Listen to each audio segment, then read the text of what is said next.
27 ऑगस्टला म्हणजे आपल्या बाप्पाच्या आगमनाला आहे ना ध्यानाच्या पोराने राडा बी केलं, पोरं ऐकले बी बर का. तीच परंपरा, तेच अनुशासन, त्याच जल्लोषात आहे ना 2025च्या ध्यानाच्या मानाच्या चिंतामणीचं आहे ना असं भारी आगमन सोहळा पार पाडलं बर का. त्याचबरोबर आहे ना चिंतामणीची मूर्ती बघून तर असं वाटलं ना डोळ्यात पाणी आणि डायरेक्ट अंगावर काटाच बर का. तर नमस्कार मंडळ, मी तुमचा लाडका ब्लॉगर. सर्वांना आतुरता राहते आपल्या लाडक्या बाप्पाची. तोच दिवस होता म्हणजे 27 ऑगस्ट बर का.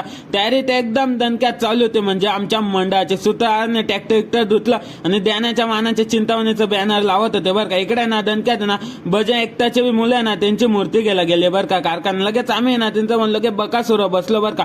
मी तर बकासूरच्या बोकांड्यावर बसलो होतो, पण आपले काही सूत्रधार आहे ना डायरेक्ट आहे ना बकासूरच्या मागे बसून नादच केला. मग पुढे आलो तर आहे ना युवा बाईकच्या राजाचं ना एकदम भारी दर्शन घेतलं आणि डायरेक्ट आहे ना कारखान्याकडे चालू बरं का. आल्या पाहिलं तर या लहान मुलांमध्ये असलेलं प्रेम ते एकदम दणके वाजत होते बरं का. आम्हाला पाहून ना गणपती बाप्पा मोरया म्हणत होते. लगेच कारखान्याकडे आलो तर आपले बाप्पा ना दुसऱ्या गावाला चालले होते म्हणजे आगमनासाठी. हो, लगेच आम्ही दणक्यात मध्ये आलो बरं का.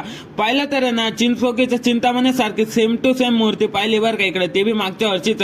लगेच आमच्या मूर्तीचं ना थोडं काम बाकी असल्यामुळे थोडं टाइम लागणार होतं. मग का हनुमंतरायाचं बी दर्शन घेतलं, बाहेर आलो तर पाहिलं तर स्वतः पावसाची बी आगमन झालं बरं का बाप्पाच्या आगमनाला. लगेच परत आलो तर मध्ये तर इथे ना ध्यान एकताच्या मूर्तीला बी ना दणकेबाज कलर देत होते. बाहेर आलो तर पाहिलं तर पाऊसचं जायचं नाव नाही घेत होता बरं का. मग फायनली ना अर्धा तासाने पाऊस बंद झाला आणि आमच्या मंडळाच्या कार्यकर्त्याने ना मूर्ती उचलायला घेतली होती म्हणजे ट्रॅक्टरवर ठेवायला. हो, लगेच ना दणकेबाज मूर्ती ठेवून गेली, ते शासन बी लावून गेलं. आता मूर्ती ट्रॅक्टरवर राहिली तर ही घोषणा तर झालीच पाहिजे होती ना. मग आमच्या सूत्राने घोषणा दिली बरं का. मग लगेच ना गणपती बाप्पा मोरया म्हणून ना ध्यानाचा चिंतामणी ना ध्यानाच्या नगरीकडे जात होता बरं का. मग काय परत अर्धा तासचा प्रवास करून ध्यान नगरीत आला होता. मागे सूत्रधार ब्लॉगर कार्तिक ना मस्त डांगी चिकी नाचत होते बरं का. मागचे भाग असे नाचत होते. ही मजा आहे ना खरंच पैसे देऊन कधीच मिळत नाही, म्हणून ना मजा मारून घ्यायची बरं का.